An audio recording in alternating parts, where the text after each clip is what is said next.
One's ready. Go!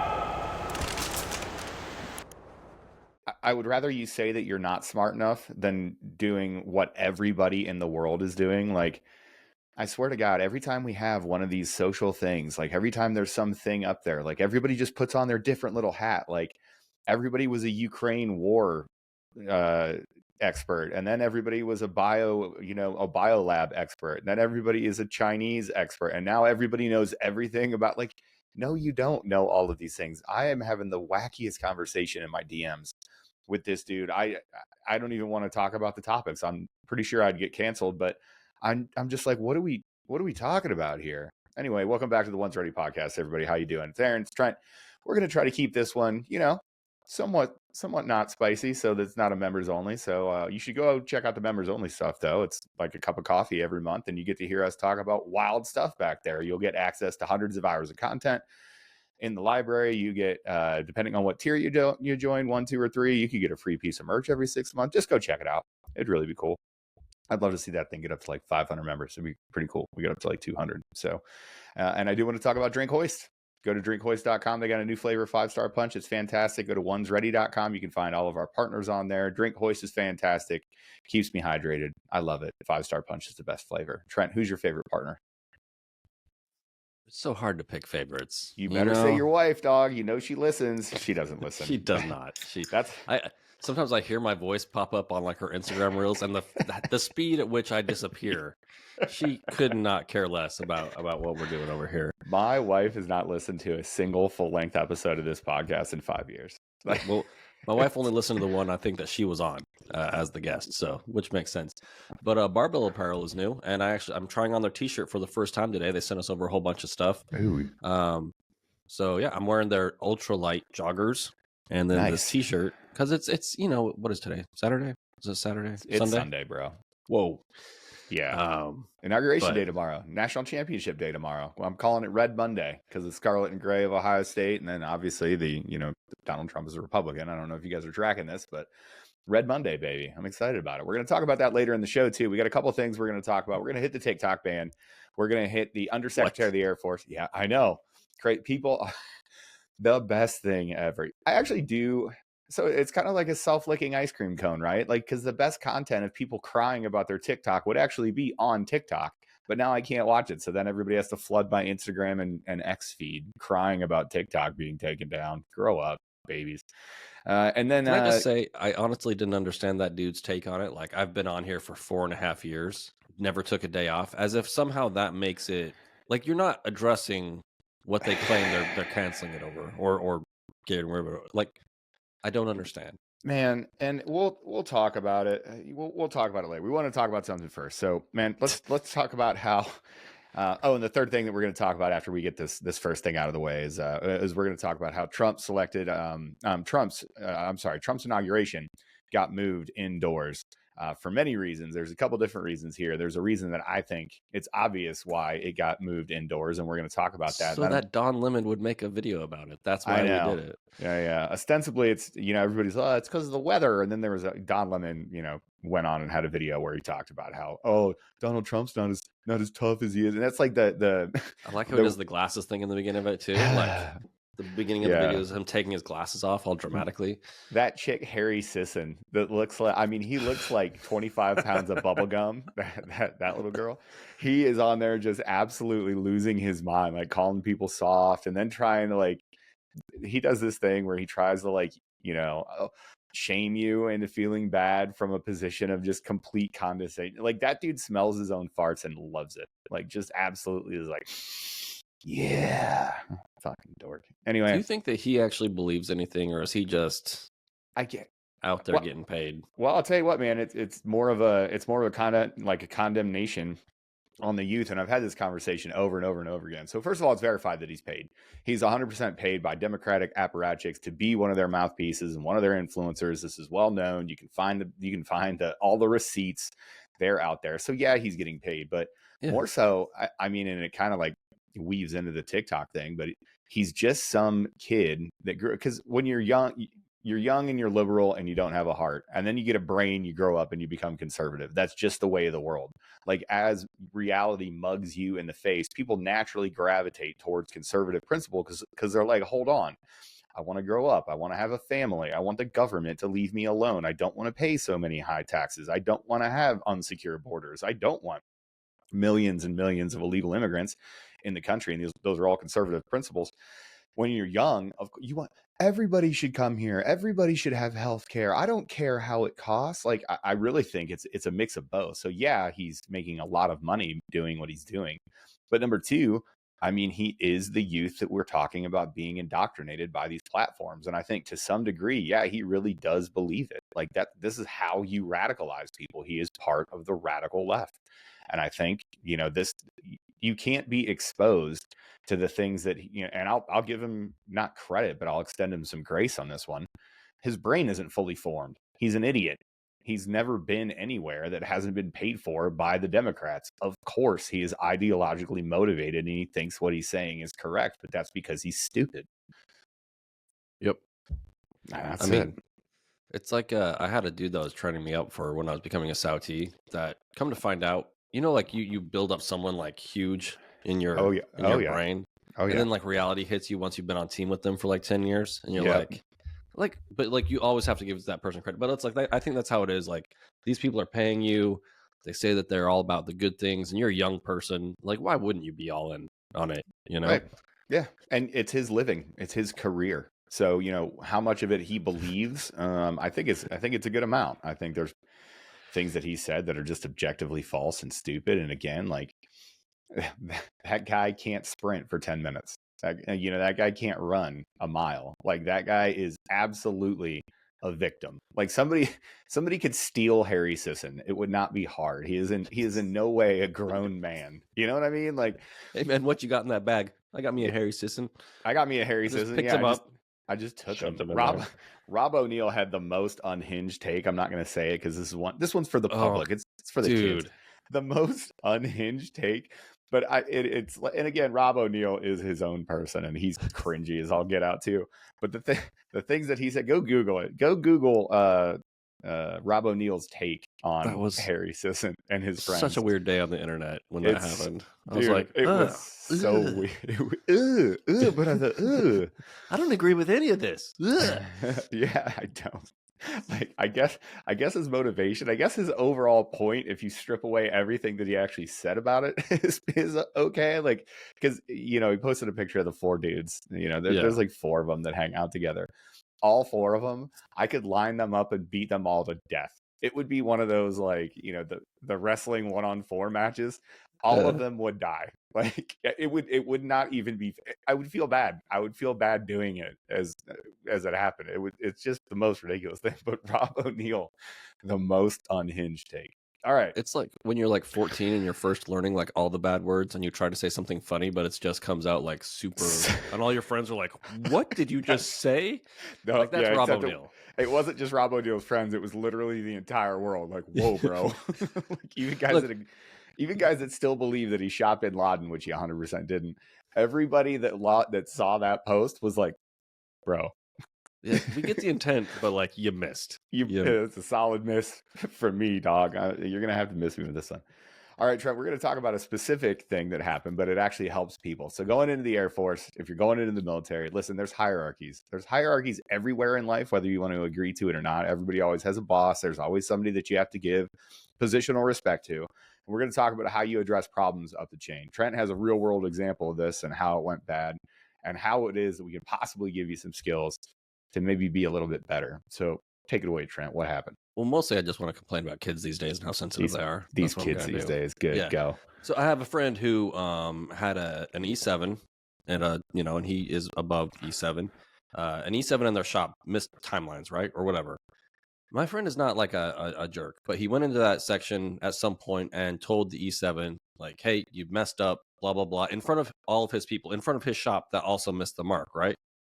And he didn't come in and insult the person. Like, he wasn't like, "Hey, you whatever," but he was very clear and honest about what had happened and how they missed the mark and expectations, all that other stuff. And then my friend, later on, gets pulled aside and counseled for coming after this person in a public space, right? And this is like a military environment, obviously. Mm-hmm. And I just, so like we were talking before the podcast, like I get it. There's the saying, you know, in what do you do?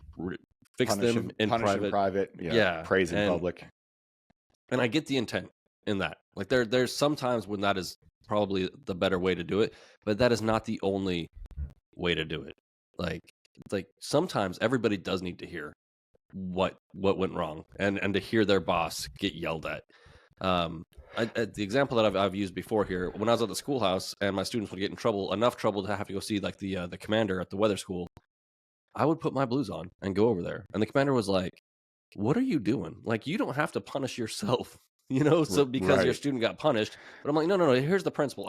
I need them to know that I am also in here getting yelled at with you. Once they leave, like we can, you know, bullshit and do whatever we're going to do. But like that's sometimes it's okay. It's okay to get yelled at. Sometimes it's okay to get shamed in public. Sometimes it's okay to be embarrassed in public. And sometimes that is the correct tool to use to fix the problem.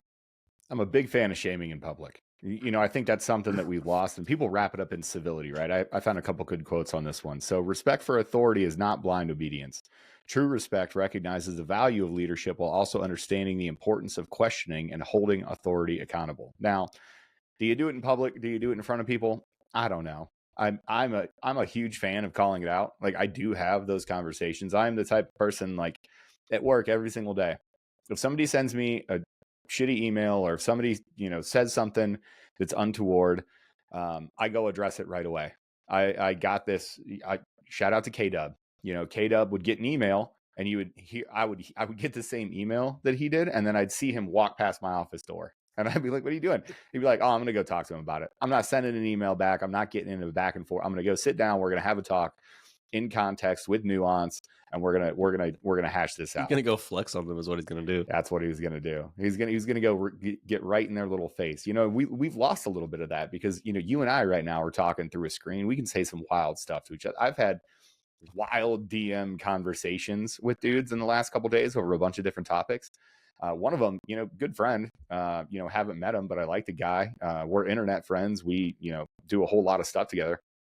And it was just this wild thing, like as he's frantically and breathlessly tied, like every like ding, ding, ding, ding, ding. And then he's like continuing to type and whatever. And I'm like, that's not the way you have a conversation. Like, the internet has broken the way that we communicate. Like, you don't just sit in a room with somebody and say this big long thing and then be quiet. And then the other person says a big long thing and is be quiet and whatever. No, there's a back and forth, and you're like, hey, let's talk about this. That's you're saying this thing, but that's not what it means. And, you know, there's a way to have a conversation. I think the internet has broken how we communicate. And that's 100% happening inside the Air Force and inside the military now, because it's our culture. It's our culture now for how we communicate, you know, sending text messages back and forth or commenting on the internet. Like, it's just different. I do want to kind of like transition into a really good quote. I've always loved this. Sometimes people use respect to mean treating someone like a person, and sometimes to mean treating someone like authority. For some, quote, if you don't respect me, I won't respect you means, quote, if you don't treat me like an authority, I won't treat you like a person. And that's a really, like, the first time that I heard that, I was like, that's it. That's exactly it. So when this E7 pulls the guy in to counsel him over this, anytime anybody gives me input now, like I'd like to think that I've grown a little bit, at least in my ever advancing age.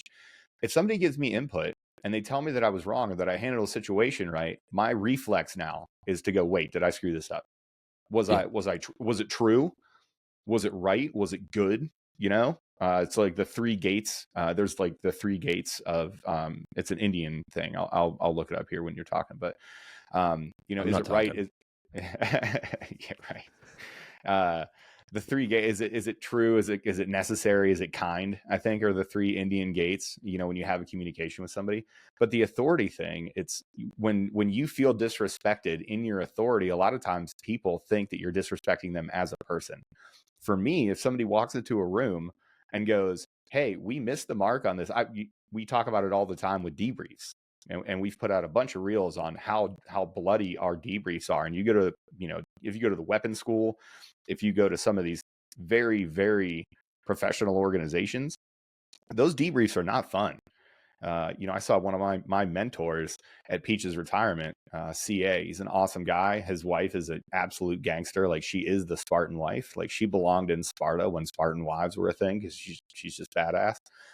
He gave me some of the worst, most pointed, most absolutely like debilitating feedback that I've ever gotten in debriefs. Like, and it just is what it is. But I never took that as me as a bad person. It was a senior PJ looking at a junior PJ pup and going, "Hey, this isn't how we do things. Like, you really F this up. You suck. Like, you got to be better than this." Like, that's how I took it. But people don't take it like that. Well, but how do you get there to that point? It's a good question. I don't know. How do you get there? I mean, we all made that transition at some point. I'm not sure when in my life I made that transition where, you almost look forward to it. You go into the debriefs, and at this point in my life, at my regular job, it's like, hey, on this day, we're all going to get together and we're going to talk about what we did right and what we did wrong this week. And I'm like, sweet, please tell me. And I don't care that everybody's there. In fact, I would rather the people that I work with every single day have input and are aware of where my shortcomings are. So that when I have these tendencies to do things, they can be like, bro, remember we talked about this? And I'm like, oh yeah, I'm doing the Trent thing again, aren't I? And they're like, you're doing the Trent thing. So settle down, But as a young man, I was probably like hypersensitive about criticism, like most young folks are. But like, you never get there if you don't get the reps in.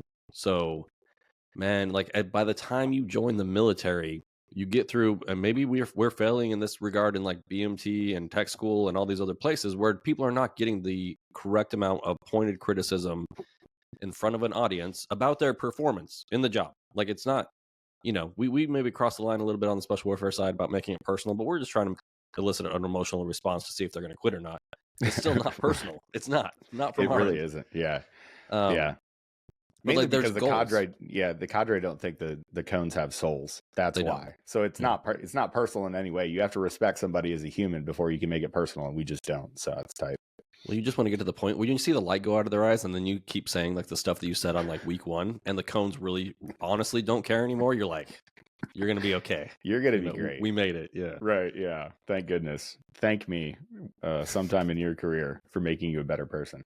Right. But the question, as we keep going down this road, the question really is, how is it that we got to a senior NCO?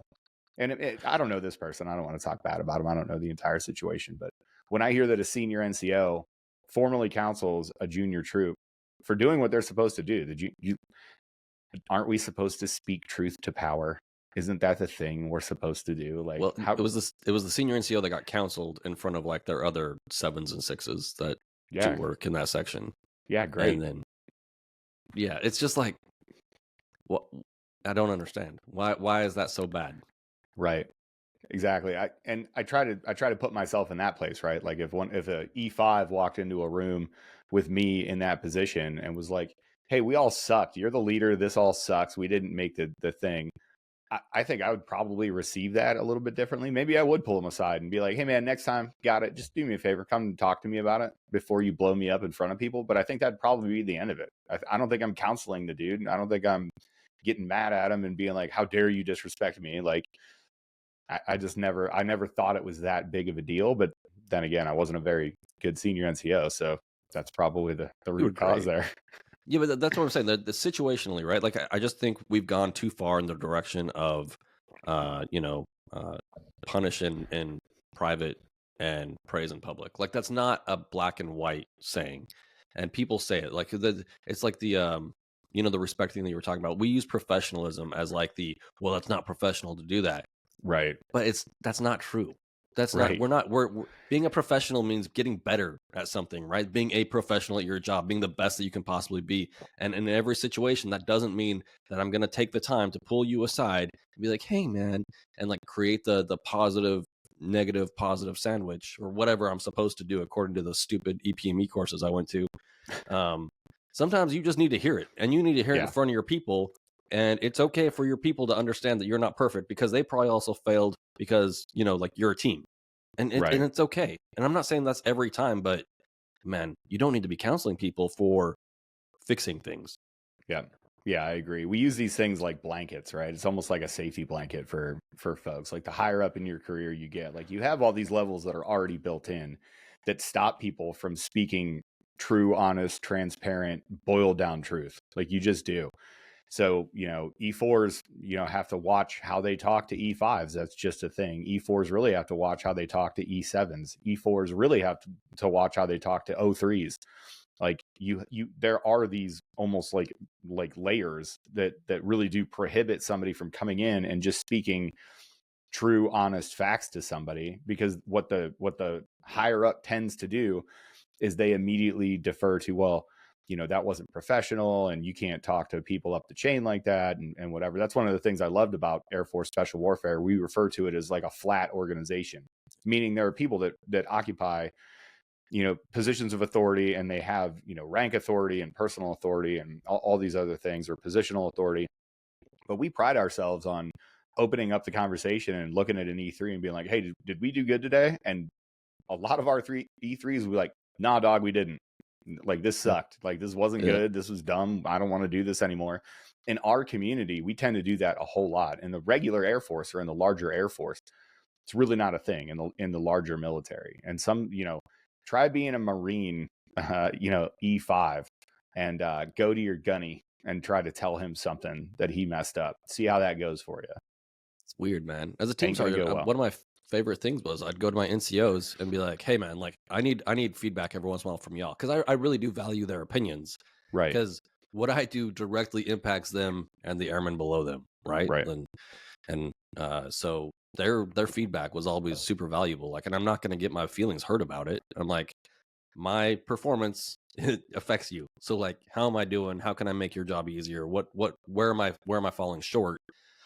Because if I'm not meeting their expectations, then I'm not going to tell them how they're not meeting my expectations. You know what I mean? Like the onus is on me as the guy further up the chain to make sure that I'm doing everything correctly. And that's not just pleasing the person next higher up on the chain than I am, because that person, like, who really cares, to a certain extent. But like the folks that I am, like, have this weird authority over, like, I really do care about their input. And it's a learning opportunity too. If they're like, hey man, what about this? You're like, well, okay, like here's why this is this way based on my experience that you maybe don't have yet, and growing them into being my replacement.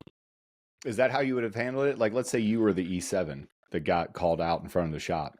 Would you take that as an opportunity for mentorship to pull that guy in, as opposed to counseling him and go, hey man, first of all, I accept the feedback. I think I agree with you. We sucked. We missed this timeline. We didn't do our best.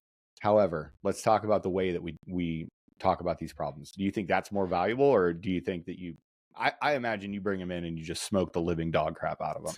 Well, it depends. So if I'm like counseling this E7 and I'm like a 8-9 or officer or whatever, it depends on that 7. Do I think that 7 is going to give the correct feedback to the rest of his team to know that they all failed to get this thing done in time, right? I think there's a time and a place to pull that person aside and mentor. But if this is not a mentorship session, if I'm just going in there to let you know that I know that you failed to meet expectations during this one thing, I don't think that's like the worst thing, right? And it's so situational, and it depends on the chain, right? Like if I'm like an E8 and I have to call in like an E4 for some reason that's like further down the chain than I am, they're coming into the office. I'm not going to go in there. You know what I mean? It's way too imbalanced. To go and get after that person in public, right? But if you're the next person down the chain from me, I don't care. Like, yeah, right. We're gonna have it out. And I think there is some value in getting your feelings hurt. I think there is some value in you hearing something that is uncomfortable for you, and for you to go, oh crap, I don't like this. This is uncomfortable. That's how you grow. Growth comes through adversity and after trauma. It doesn't, if nobody is ever pushing you to be better, if you don't get your feelings hurt every once in a while, there's 2 things going on. Number one, and this is probably the scariest thing, when that feedback stops coming, when people stop coming into your office to tell you things, they don't care about you. Yep. And if they don't care about you, that's bad. Like that is a sign of leadership. I said it, on the phone with some folks the other day, and it was a work thing and not a military thing, obviously. But so I just straight up said, I was like, I got a really bad piece of feedback, but I said straight up, hey, I need that, and it shows me that they care. Like, yeah, this was not good feedback for me. Hey, I got it. I'll fix it. However, it's good that they're coming to me, because the Yep. worst thing ever is when you do something just absolutely stupid and the people that should be giving you feedback just kind of shake their head and they're just like, oh God, this guy. That is not a good thing at all. And then number two, you need that feedback for growth. When people give you that feedback and your feelings are hurt, good. You should feel ashamed. You should feel regret. Because you should use that the next time that you're going to get in that same sort of lane that you messed up before. You should go, last time I didn't do so well here. And I don't want to feel like that again. So I'm going to avoid feeling like that by changing my behavior and becoming better. Yep. It drops a chapter marker in your brain type thing. It's like, bing, like don't do that again. Yeah. But like as we grow leaders and all this other stuff, like one of the things we talk about is humility, right? And being humiliated in front of the people that you supervise every once in a while. And then, when I say humiliated, I mean like humbled a little bit. Right. It's not the worst thing. It's not the worst thing to flatten out that organization a little bit and for everybody to realize that you're a human being. It's not. And right. It's just not comfortable. And that's okay. Right. Let's talk about something else that isn't comfortable. All right. Here we go. I can't wait. I'm really excited about it. So a whole bunch of people woke up this morning and they saw this here on the screen. Oh no, TikTok isn't available. What is TikTok? This one, I don't, maybe there's not enough news happening. People like, I don't know how many, this is everything in my feed for the last week. So I listen to the Tim Pool podcast, Tim Pool IRL. It's a great podcast. He has a lot of people on. They have a bunch of good discussions about it. He's had like 3 or 4 episodes on it. To wrap this up as quickly as possible, Congress enacted a law. They put a bill out that nobody reads, by the way. People reference these bills as if they know everything that's going on, and nobody's actually read the bill. They basically put it out that was like, listen, ByteDance, who owns TikTok, is a Chinese, everything in China is owned by the CCP. It is a communist country. The CCP has people literally from the government that work with all of these big companies, and they literally work in the buildings so that they can craft the message that China wants to have, right? So Congress came out and was like, listen, ByteDance, you either got to sell your stake so that you're now an American-owned company, like you have to operate from America, or you got to shut down. So there was this big back and forth. The Supreme Court ended up ruling on it, upholding the bill, basically saying, in essence, China doesn't have free speech rights inside of America, and people have conflated this bill with free speech rights, which is the craziest thing ever, implying essentially in practice that China has some sort of free speech rights. Well, this has led to some of the dumbest takes on the internet. And last night it finally went live. Thank goodness. TikTok went down. Trent, why have you never been on TikTok? Because it's a Chinese run application. Thanks. That's my primary motivation too. It's a secondary motivation because I'm too old, bro. TikTok wasn't a thing until I was like almost 40. Like having a 40, being on here, God forbid I say a word that the kids say and I get enough shit about that. Being on TikTok would be 10 times worse. But as a platform, I'm like, oh, this is a platform where kids do choreographed dances and do silly stuff. Also, I never wore my uniform enough days in a row to really take advantage of being a good TikTok influencer. You know what I mean? Right. The issue is sort of muddled by the fact that, Donald Trump had TikTok during his thing. It was a platform that he could, I think he had like 40 billion views on there or something. Mill influencers use it all the time. There are very famous mill influencers that have their panties way up in a bunch about TikTok. I've seen posts about how X amount of small businesses are going to go down and this is taking money out of people and all this other stuff. And I always go back and I think I finally, anytime I try to, understand an issue, I try to get to a bumper sticker. Like, what's my position here, right? Because that's important. People often argue just for the sake of arguing, and they don't know what their position is. And then it's like a shotgun, right? Like they're just throwing stuff against the wall. Be like, well, what about this argument? What about this argument? None of it's ideologically consistent in any way. China should not be allowed to run an influence operation focused at the youth of America inside of America's borders. That's it. That's my position. Okay. You can say it's a free speech issue. It's not. You didn't read the bill, so you don't know what countries it applies to. It applies to America's enemies: Iran, Iraq, Russia, China. That's who's listed specifically in this bill, that they're not allowed to have these platforms where they can push out propaganda. Chinese TikTok is not the same as American TikTok. There's a 2-hour limit that they allow their children to have on TikTok. We don't have that here. So when you see in the October 7th issue with Israel and Palestine, or Palestine, sorry. God, now I'm going to be labeled a racist again. Oh man, yeah, I'm going to have a little signs like days I've gone labeled as a racist to just be like 0. Are you a racist for mispronouncing a location on the globe? Trust me, bro. It's coming. It's coming. I'm also a misogynist and a homophobe and all the other things too. It just is what it is. That's the way that all these words mean nothing now. So, yeah.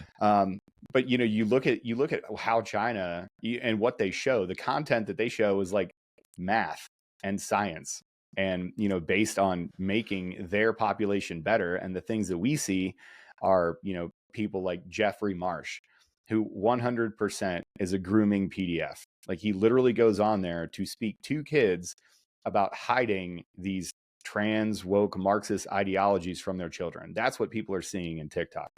I always default to protect the children.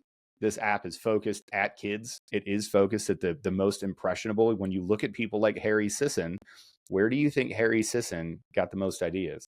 October 7th, we saw a huge rise in content where it was like 3-to-1. And I mean, feed after feed after feed of anti-Israel content. Now, listen, I don't care to get into this debate, especially on this platform, about Israel and Palestine and the problems with everybody in the Middle East. I don't care. China 100% pushed that content to people here in America, specifically children. You shouldn't be able to do that. Okay. So overall, I look at this thing as a net good. Great. TikTok is gone. Fine. I don't care. No foreign adversary should be able to run an influence operation inside of the borders of America. I don't understand why that's so hard to understand. Yeah, but Aaron, we're also allowing them to buy land. How come we haven't fixed that yet? Because I'm going to put these two issues together and say, if you haven't done one, you can't do the other. Go. Yep. Here's some things, like those things aren't mutually exclusive. People try to bring that up as some sort of gotcha. Yeah, they bring it up as some sort of gotcha, and I'm like, no, I disagree with that too. You're right. Go ahead and make them divest from purchasing American land. I agree. They're an adversary. We agree China's an adversary and they shouldn't be able to do these things. So what's your point? And again, it's because they don't have a point. They don't have anything to rely upon to be ideologically consistent here. They'll be like, oh, well, yeah, no, Congress is taking away your right to free speech. China doesn't have free speech. They're not saying, like, it's an independent company. They're telling they have to sell TikTok. Like, I don't understand why people aren't mad at TikTok. Like, all you had to do is sell the company. You want TikTok to keep going, sell the company. Why wouldn't they sell the company? That's a big question. Because China won't let them sell the company, because it's a Chinese Communist Party run influence operation. That's why they don't want to let it go. That's weird. Maybe this is good for them too, the influence operation, because people are so upset about it, and I don't understand. But also, like, I am not invested in TikTok. One of the things that did give me pause is, I know politicians are not our favorite people, but Rand Paul, who is the son of the one politician who I do respect, right.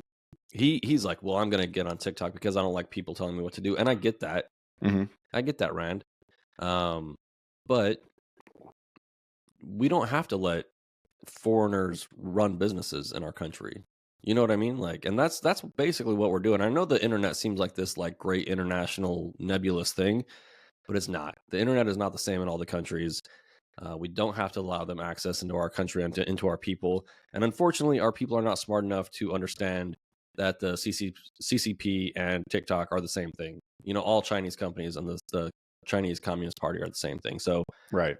I mean, it doesn't really bother me at all. I'm not sure that this is something that, actually, this is one of the few things that Congress should do, right? If they're protecting our borders. Like, if we right. imagine the American internet as having borders, is that what they're doing here? They're kind of protecting our digital borders? Is that a way to frame it? Right. I'm not very smart. It's okay. It's a good way to frame it. And I think it speaks to the larger issue again. Like, one of the very few, there's only 3 things the government is supposed to do. And, protecting the populace, for which the states can't do themselves, is one of those things. There is a place for it. And I hate saying this because, again, I am a conservative, small government, absolute 100% independent rights guy. I want you to have freedom of speech. I want you to be able to share information. That's not what I'm saying when I say that this is not the way to do it. Like, you have to look at things holistically and go, oh, an adversary wants children to look at these topics. They want to talk about sexual identity. They want to talk about how, any number of narratives that you could possibly throw out there that have happened on TikTok. There was the TikTok trend where, Osama bin Laden's letter was written, a long time ago, and people got a hold of this letter and they were like, every idiot on TikTok was like, oh, bro, I think Osama bin Laden was kind of right. I think he had a pretty good look at America here. Yeah. Okay. Oh, word? But I mean, it's just like the larger thing. It's just like the undermining of the confidence in our country, right? Which, I can see it from both sides, right? Because we talk about how not everything you learn is correct, but like this is a direct line back to the folks over in China that have declared us enemies, as far as I know. Like we're in like this like weird Cold War with them. We're in we a have fifth been for a very generation long war. time. Yeah, it's fifth generation warfare. It is what we're doing. China has 100. I mean, they operate on 100 and a 400-year plan. This stuff is Yep. easily Googleable. Go search it. They do not care. They are a dynasty. They do not care about an election cycle every 4 years. They know that all they had to do was make as many gains as they possibly could during Biden. They're going to try to take some small gains while Trump is president because he's largely anti-China and he's pro-American. He's a utilitarian by nature. He cares about outputs. They know they're not going to make the gains that they were able to make during this last administration. They don't care. They don't care about this little 8-year period that we're talking about here. They want to go ahead. They care about the next 100 years and how to slowly degrade America. And TikTok was a very valuable tool that they used. And it's not the same in the inverse. If you have a business in China that's American owned, you can't take that money out. Apple has billions of dollars that right now you can't take it out of China. You have to reinvest it back in China. Try to go to China and buy an American car. It doesn't happen. Their trade rules, yeah, I know, crazy, everybody. The trade rules are way more restrictive to us. They hurt us economically. They hurt us on the world stage. We saw it with the rise of BRICS in 2020. So that's what's Brazil, Russia, India, China. I'm forgetting the S. But basically everybody, they were like, we're going to make our own dollar to compete with the American dollar. We're going to trade only amongst ourselves. That is a real thing. Like these soft warfare initiatives are a real thing and they're a real threat. So when you see influencers that have no idea what they're talking about, some of them even in the Air Force, they're sitting here like, oh, I've posted every day. I've done this thing every single day. Maybe pick better partners. Maybe you shouldn't have done that. And I'm okay with it going away. Bye. See you later. I don't know a better way to do it. Cry about it. Go to Instagram. You'll be fine. I don't care. Or maybe I don't do something else. Learn to code, I think, is the thing I'm supposed to tell you. Imagine like someone allows you into their house to shoot videos every day for 4.5 years that you post online. Right. And then one day they're like, nah, you can't use this house anymore. It's like, but I've been using this house for 4.5 years. It's like, yeah, but no, you don't own it anymore. Also, it's poisoning you. Yeah. Yeah. I'm sorry you're not going to make as much money. But maybe that's for the net good. Is he a guard dude? He has to be a guard dude, right? With how long his beard gets in between videos with him in his uniform. I don't understand it. I don't know, man. I don't know. I don't know. I'm going full boomer on beards. The more people complain about beards, the more I'm just like, shave them. I don't care. Shave it. I don't care. This whole thing. Again, any time that you deal with a stupid issue enough, you evolve on it, right? At first, I was like, I don't care. Let the guys have beards. Doesn't matter that much. We're wearing ponytails and wacky nail polish and all this other stuff. It doesn't matter if they wear beards. Now I'm completely with you. Like, get me a pair of Oakley gas cans. I'm going to shave my head and have a really weird profile pic on the internet to where I just say unhinged stuff all the time. You don't need no beards. That ponytail is going to hurt you in a fight, ladies. I can't wait to say. I can't wait. Back in my day in the actual Cold War, like, oh, you mean in your non-combat, largely desk job where you did nothing? You don't know how hard it was. And now you have an opinion on it? I don't care. All right. But I feel like that's the thing with beards. This is the last thing I'll say about it. If I had like a high-performing team, right? And one of the guys was like, man, like, we're not getting the waiver to grow our beards out before we go down range. And this has happened, right? We all get it. And then like 2 weeks before we're about to leave, they're like, just kidding. The boss said that you can't have beards to go down range.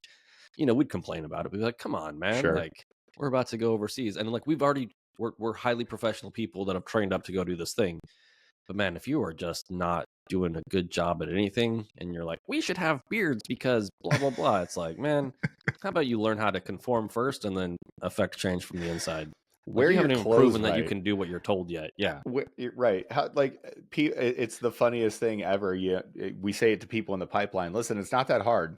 Show up in the outfit that I want you to wear to work that day. Have it on in the correct way, and we'll go from there. And they can't get that right. So now we're talking about beards. Okay, tight.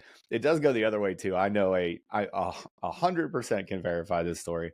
There was a commander that was a huge turbo virgin that even while they were deployed, he would go around, he would take a ruler and he would measure, because there's like rules on how big your beard can actually be. There actually is like regulations on it. Yeah. He would measure it with a ruler and make you trim it if it wasn't correct.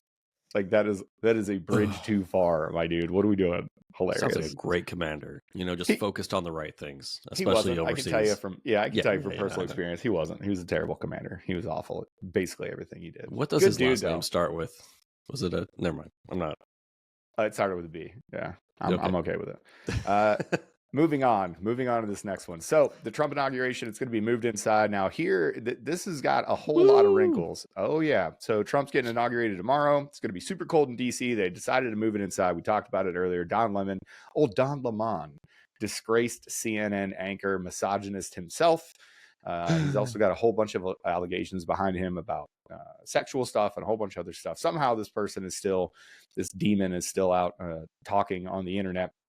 He immediately hopped on and he was like, oh, I can't believe they're moving inside. First of all, there's a great parallel. The last president to have the inauguration inside due to weather, Ronald Reagan. People are talking about a Reagan resurgence with Donald Trump. So here's a couple things. So ostensibly, like, first of all, I'm not sure if you're aware, because this kind of like went out of the social zeitgeist pretty much right away. Are you aware that Trump was almost assassinated 2 times? No. That didn't happen. I'm pretty sure that didn't happen. Remember when he got shot in the head on live TV and just by the grace of God himself? Slapping a ketchup packet up against his ear, and then an overweight female standing above him and couldn't reholster a weapon. Oh, I forgot about that. Oh my God, we live in such a constant world. And then the something about roofs and slopes. There's slopey roofs. Yeah, the FBI. Yeah, for the first time ever, the FBI was like, "Well, nothing to see here," and just hosed down all the evidence off of the roof that was too sloped to stand on for the snipers. That's why they weren't on that roof. But then the guys with the hoses with water, totally fine. Totally. I feel so bad for the snipers. They're like, we never said that.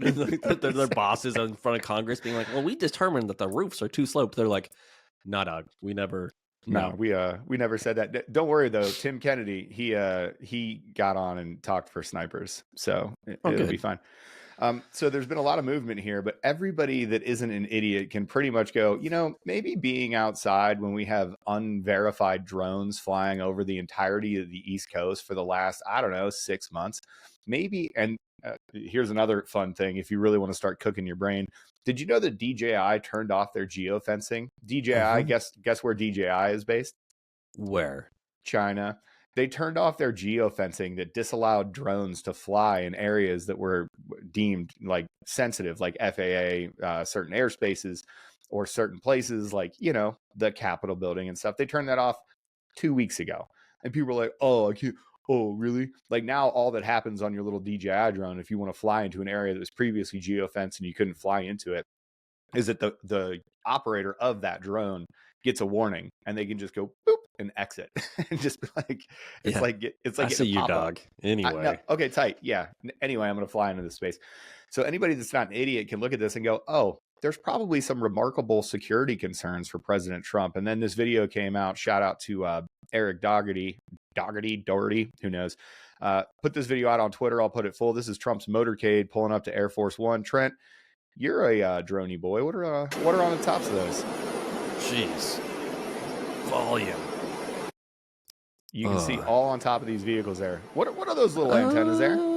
I don't know. Do they put out certain signals to try to? They're like, remember when we had jammers on all of our Humvees, and that's why we can't have kids, or we all get cancer, or something. Or you have girls forever, like everybody at Minot. Yeah. But those look a lot like detection and countermeasures for like a drone type thing. They sure do look like that. So of course, like we don't want anybody to get hurt. President Trump, I have cautious optimism for what we're going to get done in this administration. I'm not going to talk about my political stuff here. Go follow me on Aaron Loves America if you want to hear me talk about that constantly. Oh boy. Or go follow the War Room. Either one, we talk about it at length. But this is just countermeasures that, as you see here, like there's obviously a security concern. They're going to move it inside, and as it stands right now, I was checking just before we got on and hit record. Like now, they're really hiding the ball. They're talking about having it at a stadium. They're talking about having it at the Rotunda, or maybe somewhere else on Capitol grounds. There is no rule or regulation. You can swear in wherever it is that you want. For me here, just putting two and two together. Maybe these dots don't need to be connected, but let me give you something wacky here. So for one of the most polarizing political figures we have seen in history, his impact is undeniable across the world. The Trump effect is a real thing. He's already been assassinated, or tried to be assassinated, twice. He was shot in the head once. Maybe we don't put him outside where a drone swarm could enact the most egregious thing that Americans have ever seen on live TV for a second time. Maybe we don't do that. Yeah. I'm just thinking about this in like mission terms, right? How they're putting out a bunch of information and not really letting people know exactly the details, and making it a little confusing. It reminds me of mission type stuff, right? Like if you have to put information out there, if you know that people are watching, if you know that you don't have a secure data landscape that you're working within, this is what you do for security. These are security measures to put out this type of information, keep changing the plan, all this other stuff. Look at D-Day, like right, all the information campaigns that revolved around that thing, so that we could get our folks into Normandy. Yeah, Operation Overlord had an entire section that was completely and totally fake. They told them they were going somewhere else so that we could actually land at Utah Beach and the other beaches in Normandy, and basically start Operation Overlord in that way. Like misdirection, feints, these are all a thing. We were crashing planes in the ocean with corpses in them, with misinformation planted on them, hoping it would wash up on shore and people would find, like it was wild. Super wild. Yeah. And we do this all the time. There was a handy little tool, and it was always, you never tell the Terps where you're going until you're loading in the trucks. Mm-hmm. You never do it. You don't tell your interpreter where you're going until you get in the truck. You know why? Because not everybody is your friend, and you shouldn't allow people to have a tactical advantage over you. So hopefully everything's going great. I know it sucks for everybody. I have a bunch of friends that are up there right now that aren't going to be able to watch the inauguration if it isn't, outside. People that bought tickets for it, man, I get it. That sucks. But your president's going to be no good if your president's dead. So we got to do that. Rule number 1 from the Dan Bongino show: don't get dead. That's a good one. And now we're going to finish on the feel-good story of the day. And this one just makes my heart breaking now. This one makes me feel so good. So Trump selects controversial formal official as Air Force Undersecretary. I am here for it. Matthew Lowermeyer, if you guys aren't tracking, he basically stood up during the COVID mandates and said, hey, all of this is terrible. I hate it. This is dumb. And then he went on a podcast and basically said that Marxism had infected the United States military. And from my optic, he was right. So he was fired for this. He was kicked out of the Space Force. Trump met him at a rally and basically on stage. And this is why I absolutely love Trump. Just a quick background: in 2021, Lohmeyer, then a lieutenant colonel in the Space Force, was fired after appearing on a conservative podcast to promote his book that argued Marxism was spreading in the military. Active duty service members are not supposed to openly air their political views, which is hilarious. Not true. Yeah, which is hilarious considering everybody does it all the time and they're all general officers. When Mark Milley stands up there and says that the number one threat to the American military is white rage, and that's directly in line with political ideology, how is that not? How is that not? Like, fat Mark Milley gets out there and is obviously an apparatus. He said that he would undermine Trump if Trump was going to get into a war with China. He said that he would undermine the president of the United States and his boss by going directly to China. Oh, he did more than that, right? Didn't he actually call them and tell them that he would tell them if Trump was going to do something crazy? It's like 100%. No, you made actions. Like if Mark Milley was a guy that was like, you're not supposed to talk about like assassinating a president, but as soon as you make a step towards it, like that's typically when they're going to be like, oh, you're going to jail. Right. Like Yeah. There's a word for that's that, where he's everybody. at. Yeah, Yeah. he didn't just talk about treason. He He committed. he committed treason, or at the very least sedition. Either Yeah. one, pick your poison. 4-star general committed open sedition or maybe treason against the sitting president of the United States of America. But somehow this lieutenant colonel isn't allowed to go on and say that Marxism has infected the United States military, which I tend to agree with, especially in the time that he was talking about it. So Matt's a former fighter pilot, a Space Force squadron commander who's devoted his life to serving our great nation, said President Trump. He's a proud graduate of the Air Force Academy. Yay, the Air Force Academy. Now I hate him. Matthew will work with great This secretary. took a turn. It did, yeah. You know what? Turns out I hate this guy. Turns out he's going to work with Pete Hegseth to end the devastating woke policies that have destroyed our military and our country, make it strong again. Congratulations, Matthew. This is my favorite thing about President Trump. He meets this guy. He hears his story. He sees him on a rally. Literally on the stage, President Trump turns to this dude and goes, "Hey, bro, bad deal you got there. When I get in, I'm making you Undersecretary of the Air Force." And everybody kind of laughed, and then he did it. Like, dude's like, "Wait, what?" This guy's like, "Oh, I don't know if I want to do that. I don't want that job. That job doesn't sound like fun." Trump's like, "I don't care. You're a great guy. I'm going to get you in the office.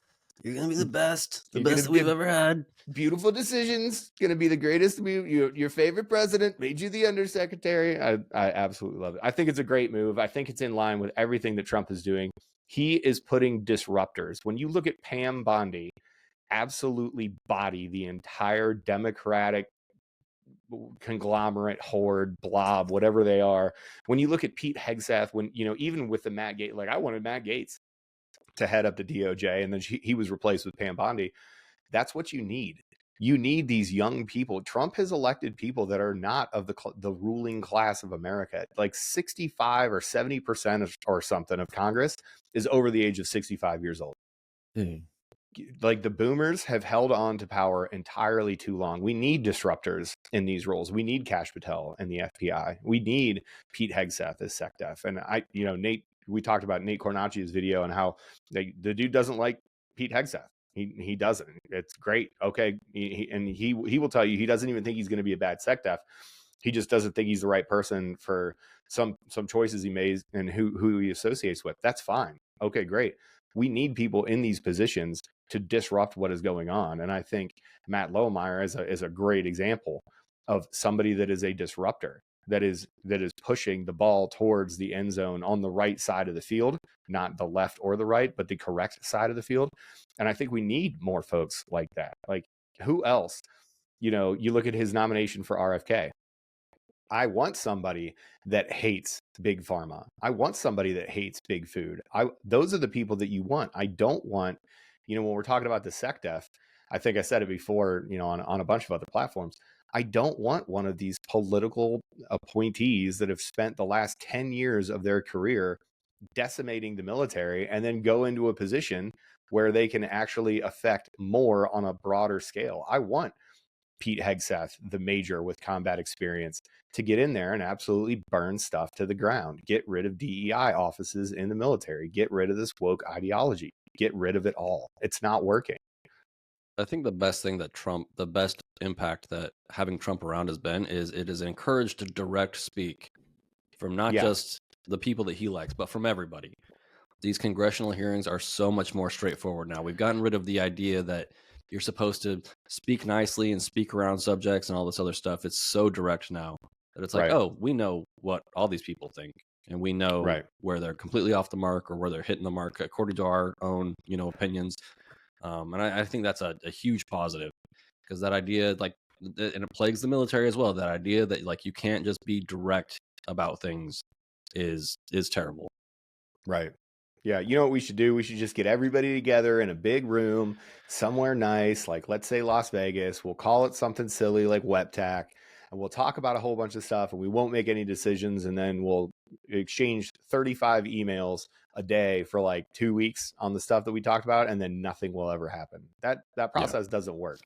So to have somebody as the Undersecretary of the Air Force go, here's Air Force problems, here's how we're going to get after them. And oh, by the way, I have a healthy distaste for the military structure. I think that's an overall net good. I don't think that's an overall net negative. I'm telling you, I think the SimSAF you want direct, pull a bunch of E4s and E6s up to the Pentagon every once in a while and ask them what they really think. Yeah. Like you're going to get some direct. Well, you would hope. And that's the hope, right? You hope that those E4s, E5s, E6s are brave enough to really speak truth to power. And I hate that phrase because it's just so semantically overloaded. But so, those people that are willing to stand up in front of somebody and go, hey, this is stupid. What you guys are doing is stupid. You have no idea. You're so disconnected from the force in reality that you're making these calls from, Peaches did a great video on it. It's like about boonie hats or something. But these people in these air-conditioned offices are sitting around making regulations for the guys that are on a flight line down at Davis-Monthan at 115 degrees out. And they're like, no, you can't wear this piece of protective gear because I don't think it provides a professional image to people. And you're like, yeah, but I'm getting sunburned, bro. Like I would just like not to die. It was like remember when they gave us the new Air Force uniforms, the ABUs, like right before so we got issued a whole bunch of those because they wanted us to wear them right before our like 2008 rollout to Afghanistan in like the middle of the summer. And they're like, we want you guys to wear these overseas. They're all winter weight. They're double layered. They had a layer on the inside and a layer on the outside, and they're like the heaviest uniforms you've ever felt in your life. You're like, I'm never wearing this. Like, and they were like this gray and blue. Like, what is this? You would just put them in anywhere. We're like, bro, I'm going to Afghanistan. We want you guys to promote this thing, so wear it downrange. Absolutely not. Brown, absolutely not. I remember that uniform was in and out of the Air Force so quickly. Like, how much money did we waste on that dumb blue Airman Battle? They call it Airman Battle uniform, the ABU. Yeah, those things went to the ISU as soon as we got overseas, and 100%. That was it. I wore them to meetings. Sometimes only wear the top if I had to call home to mom. That was it. had my shorts on. All right, Trent, we covered a lot of ground. I'm going to open it up to you to close. What do you got? Man, like when it comes down, I think we've talked about basically the same thing over and over again. You need to see things for the way that they are, and you need to have some direct communications about the way things are. And you can't do that if you're not honest with yourself. And I know I beat this drum constantly, but this dude jumping on about the TikTok thing, bro, you got to be honest about what you were actually doing, who you were supporting, like where that money is going. And everybody wants to conflate a whole bunch of things, but it's like whether you're supervising somebody or running your own influence operation for the Air Force, or whether you're in politics or in this other stuff, America needs more direct communication and honesty. And I think it's uncomfortable because it forces you to actually nail down where you stand on a whole bunch of things and nail down your principles. And if you don't have principles to go back to sanity check how you feel about all these issues or what you think about all these issues, not feelings, but thinking, then you're just going to be, flying by the seat of your pants, and you're going to put out some really bad takes on things. But that's where we need to go. And so like everybody needs to take a minute, take a deep breath on Inauguration Day, think about what they actually believe, why they actually believe it, and understand that you probably don't have a lot of principles for a lot of the folks out there, and you need to find some. And if you don't have any principles, then maybe you shouldn't say anything. Yeah. And just have a good Monday, everybody. Don't be black-pilled. Things aren't terrible. Have some hope. Have some hope is the only word that I can come up with for America. Listen, you're going to get to watch the Ohio State Buckeyes win the national championship. You're going to have to hear about that for, the rest of my life at this point. When that happens. How come Trent's not on the podcast lately? I'm like, because I don't want to hear about sports. Because I don't want to hear about sports ball. I don't care. Bread and circuses. Sports ball. I love sports ball. All right, everybody. As you can hear, my son desperately wants to get in this room, so we're going to close it up. Go to ONESREADY.com. Follow us everywhere we are, over on Instagram, Facebook, Rumble, Twitter. We're everywhere. X, whatever we're supposed to call it now. Check out our partners. We got a bunch of them. Not on TikTok. Yeah, because it's a Chinese influence operation, and I won't take money from one of America's adversaries, but maybe that's just me being a personal inflammatory person. Anyway, have a good day. We'll talk to you later. Thanks for coming along. We'll see you. Later, boomers.